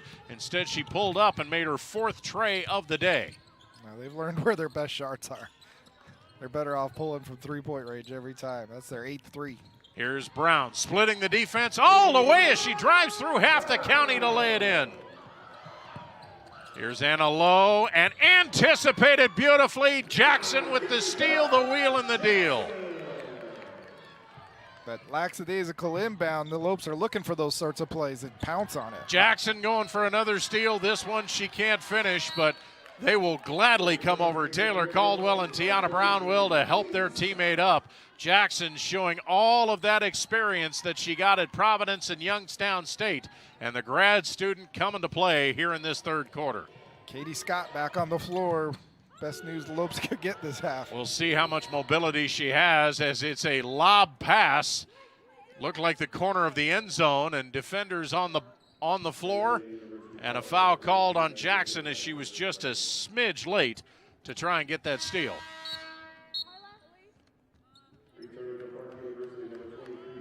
Minute 16 left. Go ahead, Paul. Oh, just Lopes are having the roughest three-point shooting day of the season. Yeah. They're up by 23 on a day where they've made 1 of 14 threes, but that just shows how dominant they've been on transition and their post entries and when they drive. Molly's got to be saying under her breath, well, maybe we'll just get this out of our system before conference play. Another steal. Jackson scoops it to Scott. You can guess the rest. Katie didn't look any worse for wear on that lay-in. And there's another steal, this time from Scott, and Scott will convert it on her own. 20 points, and I don't see a limp at all. Vigil the other way, blocked by Tiana Brown. Vigil gets it back, follows and scores. Nice play on both sides, Brown and Vigil. Lopes were really good when the ball game was on one end of the court there. 71-46. Here's Scott on the drive. Force up the shot won't go as she bucks her way through two defenders. Hadaway comes up also kind of ginger. And Katie Scott's going to head to the line. Foul is on Hallie Jesse, who just checked into the lineup. That is her first, and Scott heading to the line. And when we said that the Lopes are 2 for 8 free throw shooting and the first 2 free throws were made in the first quarter, this is the lady who did it as she makes the next one. So she snaps a string of 6 missed free throws by the team and trying to add to this game-leading point total. The free throw good, 22 points for Katie Scott, and she's 4 for 4 from the line. Just another ho-hum 20-point game, or 6th of the season. Just a day at the beach. Here's Anna Lowe, and Shorts and Scott teaming. This time the foul will be called on the push in the back by Kennedy Shorts. And this is something we haven't said all day, Paul. 4 team fouls for each team. One more they'll be in the bonus, but with only half a minute left. So Vigil on the non-shooting foul, inbounds to Hadaway on the arc. Covered by Tavia Rowell, who checked in during that last stop and play. 9 seconds difference between the shot clock and the game clock for Park. Hadaway come around to screen, covered by Shorts in a switch. Give it off for Vigil. Vigil wants to drive on Brown. That's usually pretty dangerous. Gives it out for Jesse. She'll fire a 3, won't go. And nothing but white jerseys underneath for the final board. Here is Rowell on the break for Scott. Put it up, wave it off. Offensive foul on Scott. That will be Katie's 3rd. And honestly, Paul, I'm not sure that should have been a foul. I think that should have been a travel. Molly Miller would look like she was questioning whether she was set in the circle, too. Mm-hmm. So with 7.4 seconds, Park will have a chance to get the last shot, but Vigil has to get it out of backcourt first. 4 seconds, now 3, now 2. She'll fire it from midcourt, and that one won't go. Changed by Taylor Caldwell, and it's a 27-point margin at the end of 3 periods. End of 3 here at GCU Arena in the Valley of the Sun, Phoenix, Arizona, as we get set for a Happy New Year's start. GCU 73, Park University Gilbert 46. Keep it here for more Lopes women's basketball on GCU TV.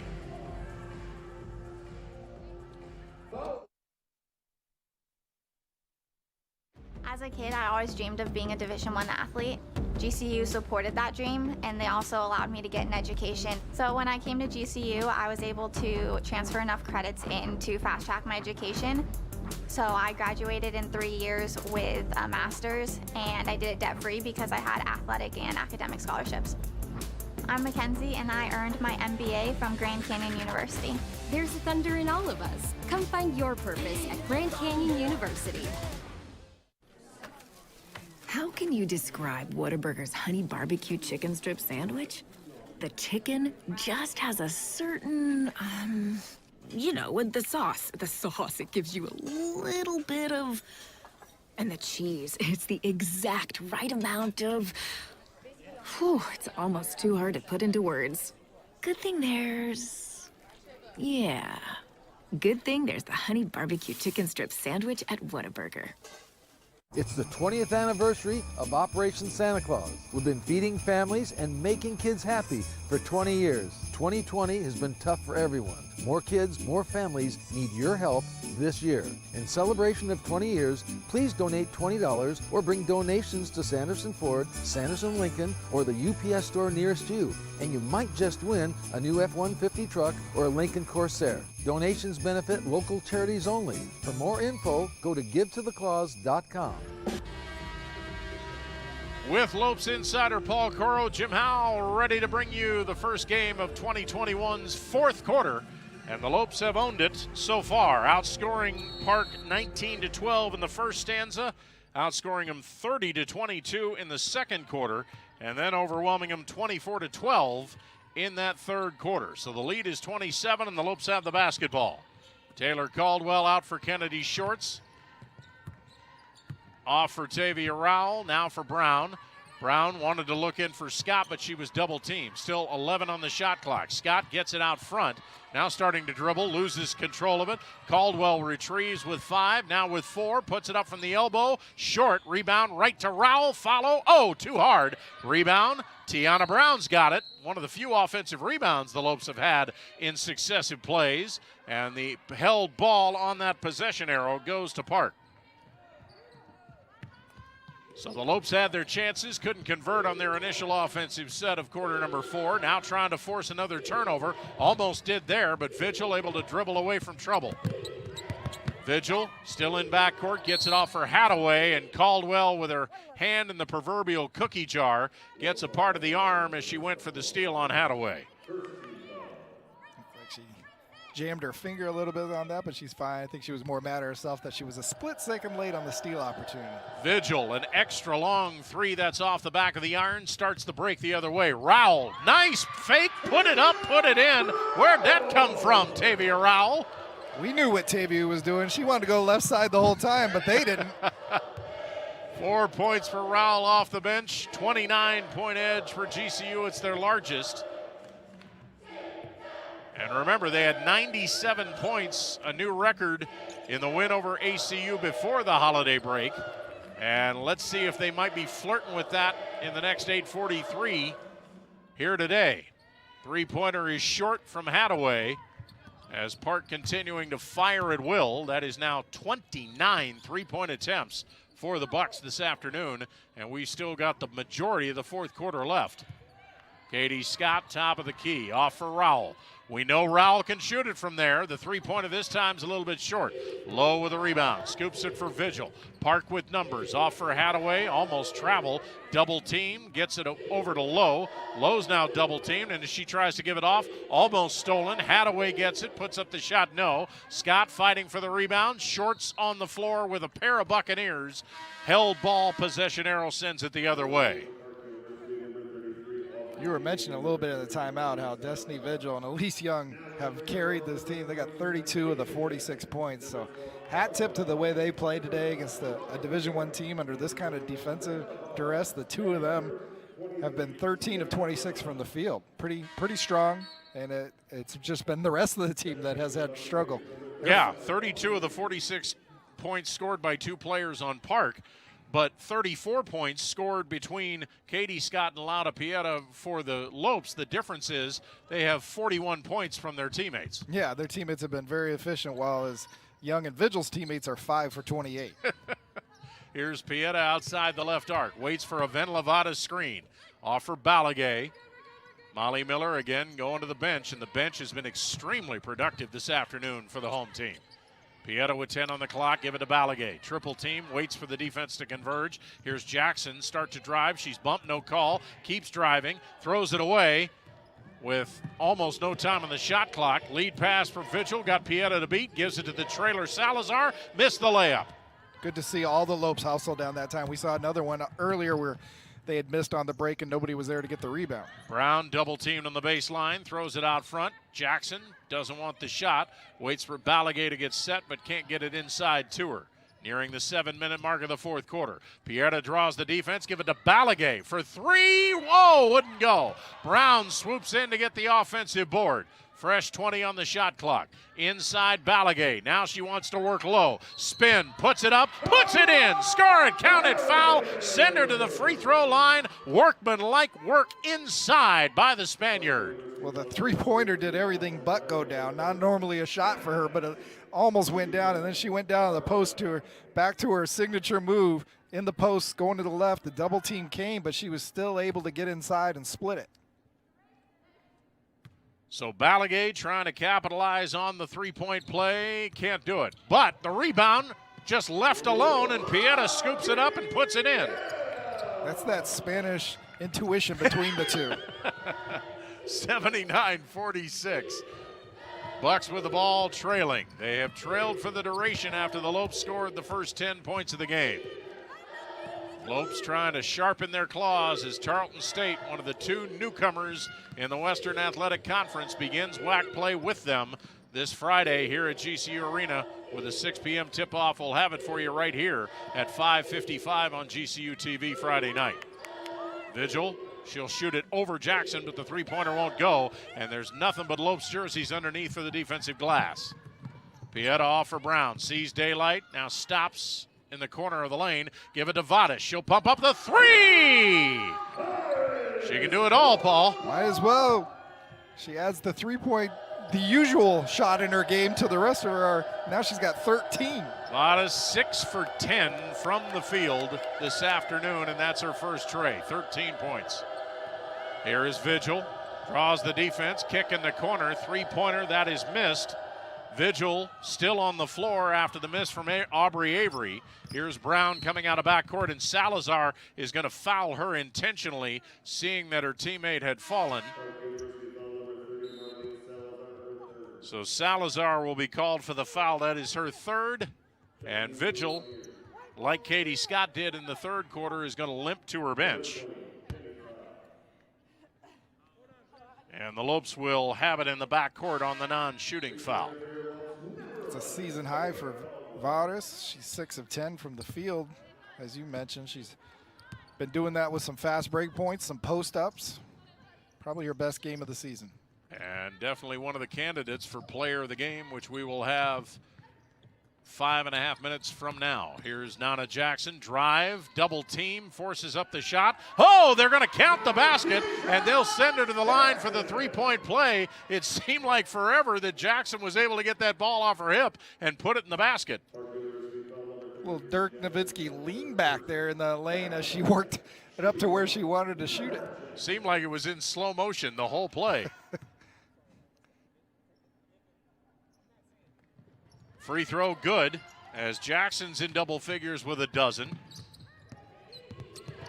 4 different Lopes with 10 points or more. And on the double team, foul called on Taylor Caldwell. And even after the whistle was called, Taylor was still trying to reel in that steal. 85-46, largest lead of the afternoon. Another fourth quarter shutout. And another steal in the backcourt. Pieta on the money to Jackson. She'll put it in. Great assist by LP. And Jackson now with 14 points. What do we say about fourth quarters and breaking the opponent's will? This is just becoming an onslaught now. The Lopes are on a 16-0 run. Breaking their will, their backs, their knees, any euphemism you want. And this time Jasmine Kelly able to wheel through about 4 different defenders, lay it up and in. It'll count, and she's fouled. Foul is on Caldwell. That is back-to-back personals on the redshirt sophomore. And with 4:56 left, Kelly will attempt a free throw after we break away. Timeout on the floor, 4:56 left to go in this one. Lopes in command, GCU 87, Park University 48. Keep it here for Lopes women's basketball at its finest on GCU TV.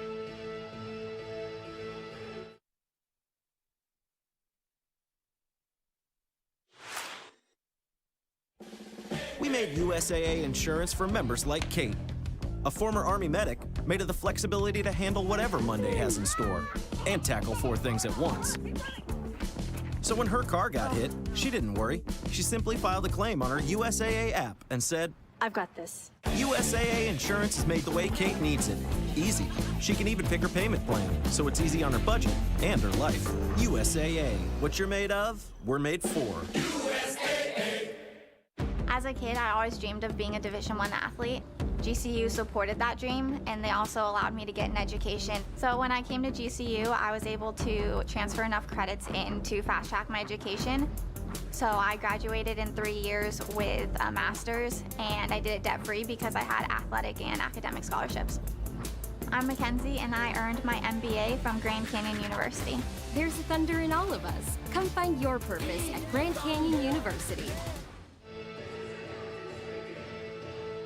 Well, when you've got transition buckets for layups, it tends to help a lot of things, including your field goal percentage, which now, Paul Coro, is up to 57% for the Lopes. I mean, on a day where you're 2 of 17 from 3, it just shows how efficient they've been with getting good shots in the paint, on post-ups, and in transition. 16 steals, 27 turnovers forced. I'm sure Molly Miller's probably disappointed by the fact that it looks like they're not going to usurp that new D1 era record for a Lopes program for turnovers that they had against Arizona Christian, 36.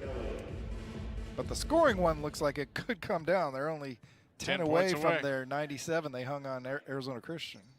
Jasmine Kelly, as she made the shot before the timeout but can't convert on the three-point play. Lopes quickly on the transition. Caldwell misses the shot, but Shorts with the follow. Good ball movement. Who's open? It's Caldwell underneath. Has it knocked away. Gets it back. Follows and scores. If at first you don't succeed, try and try again. 8 points for Caldwell. She didn't need to move from the same spot to get 3 shots at it. And they just kept working to find it. That one is a reach-in foul on Kennedy Shorts. And now the Lopes are out of fouls. Neither team has been in the bonus today.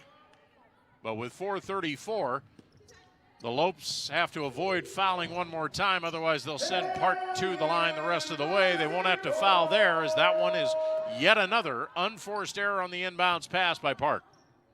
So many good stories on this team, but Taylor Caldwell is probably the warm fuzzy of the whole bunch, to know what she's gone through and having to sit out last year when she tore her ACL right before the season started. Beautiful pass inside. Shorts to Scott. That has been a hefty combination today on both sides of the ledger, one passing, one shooting, and then vice versa. That one almost another steal, but Park will now inbound it in front of the GCU bench. But you're absolutely right, Paul, as you look at that heavy brace on Taylor Caldwell's left knee, and she's had plenty of times where she's gone to the floor this year, and you can just tell it's kind of like, well, it's still working, and there is a 10-second violation.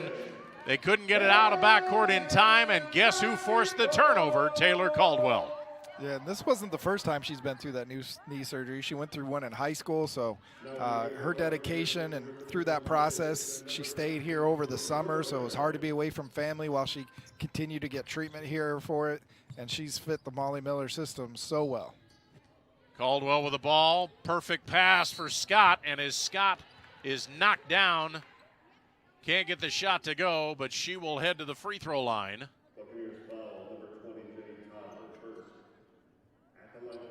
It's kind of interesting, too, Paul, that they still continue to double team like they have all game, but it seemed like about midway through the second quarter, Scott started to figure out how to solve that double team and where to go away from it to get the shot. Again, she's just getting more comfortable with this level of play at college. The size today isn't what she's seen in other games. That'll be one of the biggest things she has to adjust to. In high school, she's been bigger than most opponents, but today probably felt a little bit like that throwback back in Carl Junction when she could play any position on the court and dominate. Reigning Missouri Gatorade Player of the Year. Foul in the backcourt called on Pieta. Again, doing what they do, just trying to force steals and force turnovers to lead to easy transition buckets. Most times it has worked today. That time it didn't. Shout out to everybody back in Carl Junction, Missouri and Springfield, Missouri. We've noticed the uptick in interest from that area for Molly Miller and Katie Scott, who had an appearance recently on local television there after her recent awards. She's so good with the interviews. She was, you know, it's not often you take a freshman to WAC Media Day, but Molly Miller knew what she was doing. That one thrown away after one of 2 free throws converted.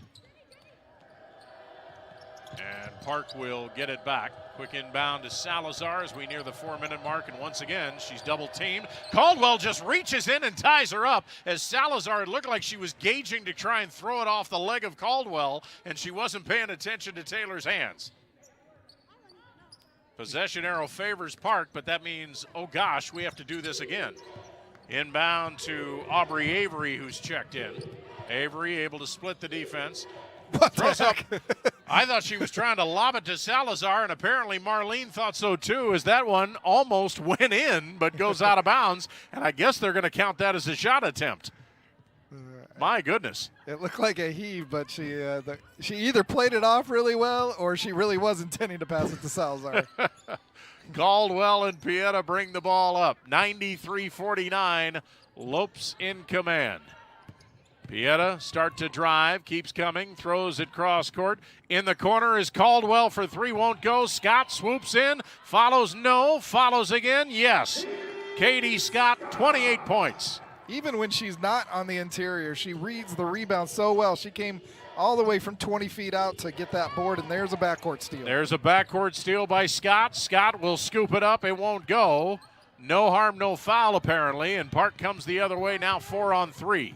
Caldwell trailing the play. Caldwell just came around ever so leisurely and knocks the ball out, couldn't complete the steal. But it's amazing to watch Taylor Caldwell sometimes. She's sneaking up on everybody, and I think even her teammates sometimes don't notice when she's doing it. Yeah, thanks to Tom Chambers over there for saving her as she dived into the stands. So Park will get it back with 3:07 left. Balagay going for the steal. It went off the hands of Avalos. And on the scramble, it's a kicking violation called on Balagay.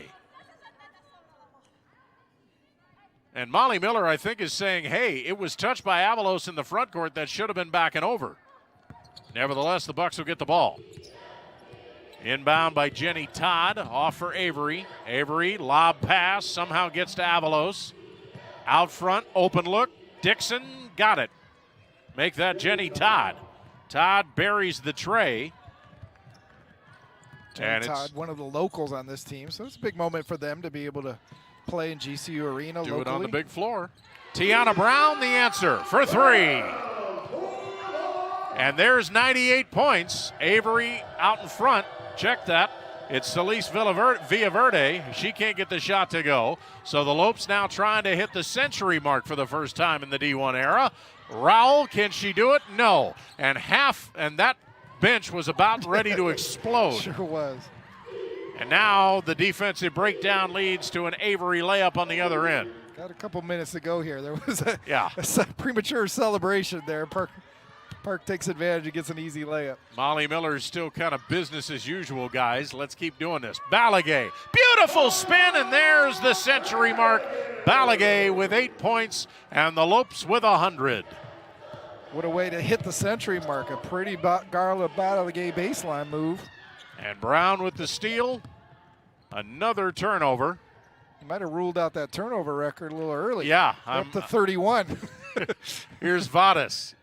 Can't get it to go. Rowell the follow, no. And Kayla Avalos will get it. And there's Pieta to pick her pocket. Give it to Rowell. She'll score. Not too many other encores they can do, Paul. 102-54. Nearing a minute to go. And Jeff Four can't have this minute go by fast enough. Pieta knocks it out of the hands of Avery, out of bounds. Park will keep it. And Pieta and Balagay, the Spanish connection, heading to the sidelines, and smiles all around as they take their seats.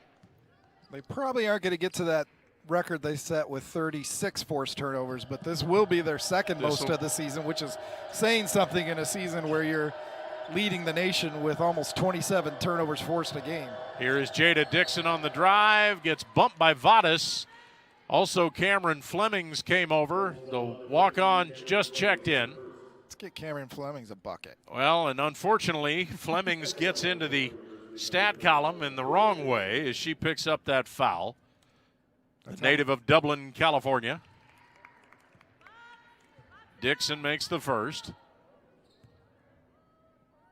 So Jeff Four has used all of the players on his bench, and all of the healthy players on the bench for Molly Miller have also been used. As Paul mentioned, Tiara Brown sitting out this one, but she's supposed to be ready for the WAC opener on Friday against Tarleton State.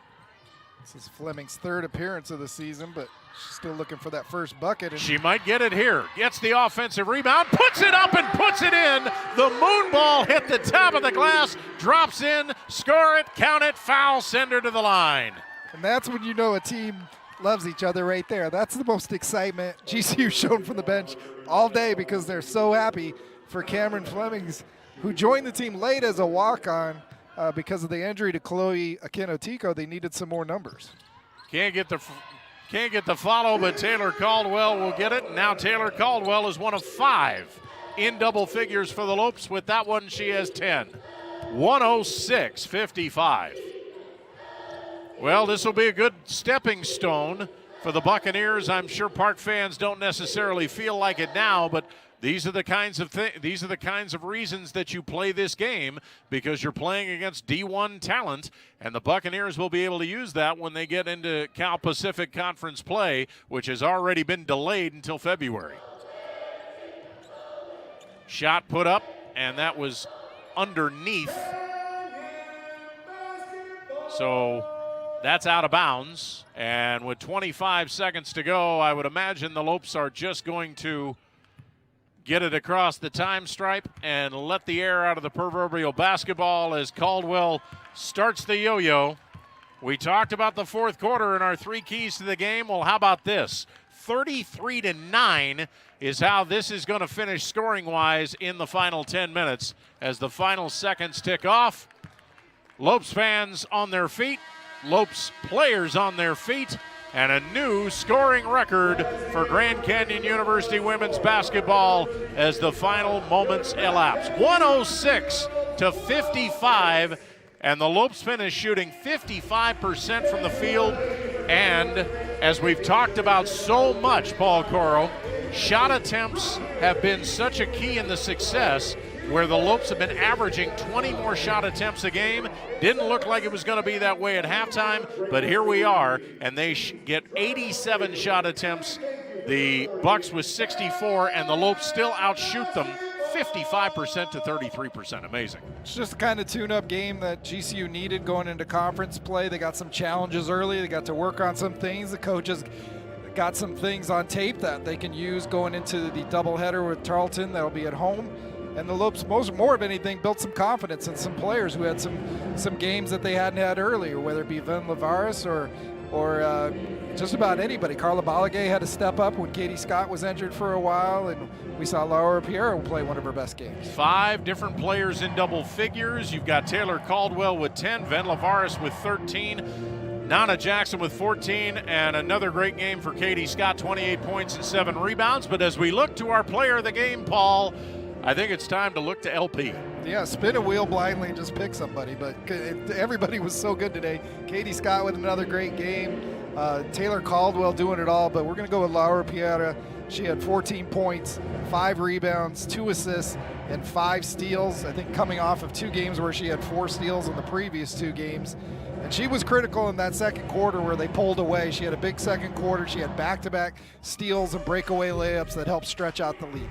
Want to remind you that it's just 5 days away. The semester starts tomorrow, and then WAC play begins for your Lopes women's basketball team and men's basketball team as the men's basketball team travels to Stephenville, Texas for the first time in WAC play. They'll take on Tarleton State on Friday and Saturday, and then right here, 6 p.m. tip-offs both Friday and Saturday night as the Lopes women's basketball team in the Molly Miller era starts WAC play against Tarleton State. Again, that'll be 6 p.m. on Friday night. We'll have the pregame show starting for you at 5:55 p.m. right here on GCU TV. And then this Saturday night, we will move it over to Fox 10 Extra and ESPN3 as they will take on Tarleton State at 6 p.m. And it'll be our A-team. That's Barry Butel, that's Scott Williams, and that's Kate Longworth. They'll be on the air starting at 5:30 on Fox 10 Extra Saturday night with the pregame show and tip-off at 6 p.m. Again, that's this Friday and Saturday night. The Lopes and Tarleton State right here at GCU Arena. Well, it has been an honor. Paul Corral, thank you so much on short notice to be able to join us for this broadcast. Yeah, great start for the non-conference. They did just about everything you could ask for them. They're 1 point away from perfect, but 8-1 keeps Molly Miller as the national leader in winning percentage among all coaches. Pretty good when you're 188-18. Isn't it amazing? And her home court advantage just continues. Well, remember, you can follow Grand Canyon University on Twitter, Facebook, and Instagram. And don't forget to download the Lope Nation app so you can watch all live streams from your mobile device or subscribe to our YouTube channel at youtube.com/GCU. So until we talk to you Friday night against Tarleton State, this is Jim Howell speaking to you from GCU Arena in the heart of Phoenix, the Valley of the Sun, Phoenix, Arizona, reminding you the final score in this Sunday afternoon matinee, a record-setting performance again for the Lopes. It's Grand Canyon University 106 and Park University Gilbert 55. Have a great afternoon, everybody, and go Lopes.